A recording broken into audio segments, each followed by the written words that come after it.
The long-awaited 6th District GOP Convention is only one day away. Breaking Through has been covering this race since day one when the GOP 6th District Committee Chairman, Scott Sayre, invited the media to a candidates meet and greet at the Stonebridge Center in Natural Bridge, Virginia. At that point, there were only 6 declared candidates in the race. Rockingham County Circuit Court Clerk Chaz Haywood, Virginia State Lawmaker Delegate Ben Cline, Virginia's National Committee Woman to the RNC Cynthia Dunbar, physician Chan Park, Harrisonburg-based attorney Ed Justeau, and small business owner Catherine Lewis. Not long after that, Chan Park dropped out of the race, and Michael Desjardins, Dr. Douglas Wright, and Elliot Pope entered the race, giving us the 8 candidates that are seeking the party's nomination to run for the 6th District U.S. congressional seat that for the last 24 years has been held by retiring 13-term Republican Congressman Bob Goodlatte. Breaking Through was on hand to live stream and report when candidates forums were held at Blue Ridge Community College and in Roanoke at the public library, when candidate Ed Justeau publicly went on the record accusing candidate Dunbar and her campaign of dirty campaign tactics and fake Christianity. Breaking Through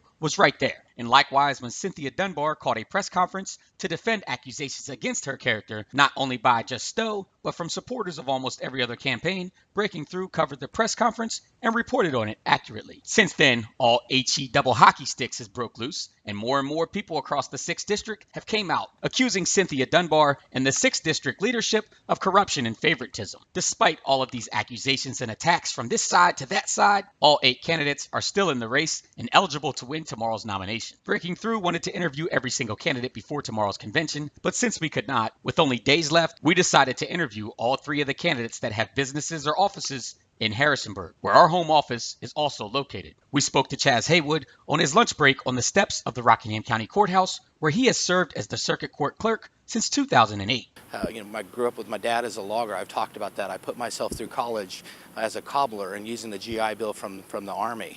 I'm like people. Nothing was given to me. I worked hard for it, just like most of these folks out there. My kids have all gone to public school. I've worked for everything that I have with the support of great other individuals. And so I think that's why we're connecting so well, because I think folks in the 6th District are seeing that I'm one of them. I've traveled the 6th District for years, not because I was planning on running for anything, just because I love the 6th District. I know where the coffee shops are, where people hang out, just to find out what matters to them. And that is really, I think, shown in this race, that people understand that I am the 6th District. We sat down with Ed Justeau in his law office in downtown Harrisonburg. I'm fully aware that I'm not the most popular candidate. And I'm fully aware that I have a slim chance of winning. At least I'm honest. But, having said that, I'm fully aware that people know about all the incidents of corruption and malfeasance that have occurred, and they might switch the votes that they said they were giving out in the past to someone else. I'm not too hopeful that that someone else is going to be me. I really wish it was. But let's see what happens. I cannot make any prediction right now. I wish I could. Last night, we attended a pre-convention campaign event for candidate Dr. Douglas Wright at Vito's Italian Eatery in Harrisonburg. One of the things I've heard from the people that are my delegates over and over again is my credentials as a Republican are being challenged. I'm getting emails from one campaign or another that says, you're not qualified to be a delegate, okay?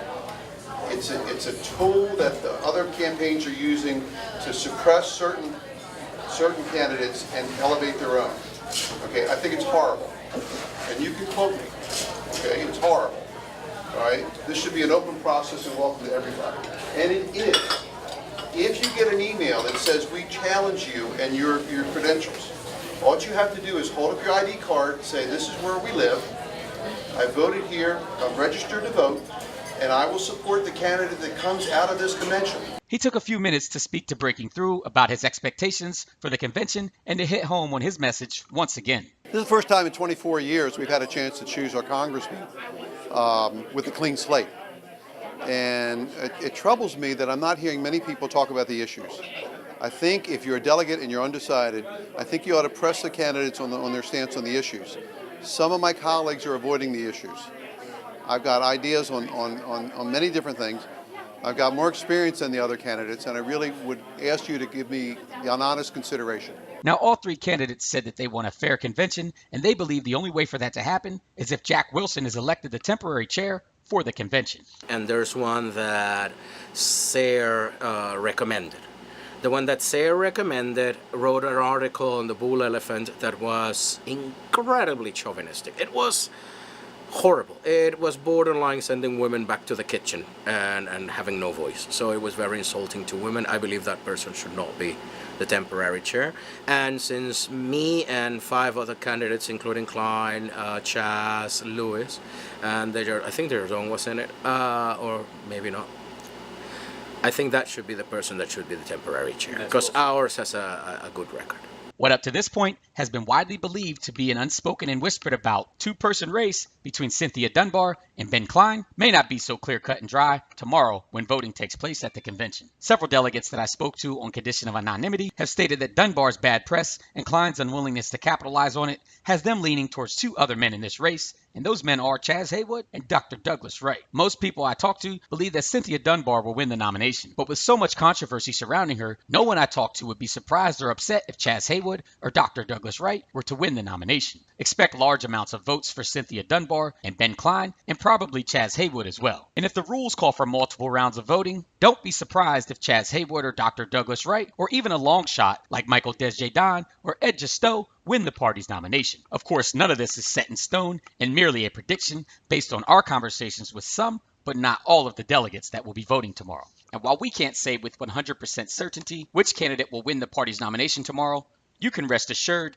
Breaking Through will be one of the first news organizations to inform you once a nominee has been confirmed. For live updates throughout the day tomorrow, be sure to like the Breaking Through Facebook page and turn on your notifications. Breaking Through is also proud and pleased to announce that the 6th District Republican Committee has chosen yours truly, Theo Whitelow from Breaking Through News, to be the designated media director of the 2018 6th District Convention. It is an appointment that we are very proud of and honored to have one of our reporters chosen to fulfill. Get some rest, because while the rest of the Western world will be fixated on a royal wedding taking place across the Atlantic, moderate to die-hard political junkies across Virginia will have one thing on their minds: the 6th District GOP Convention. In Harrisonburg, Theodore Whitelow for Breaking Through.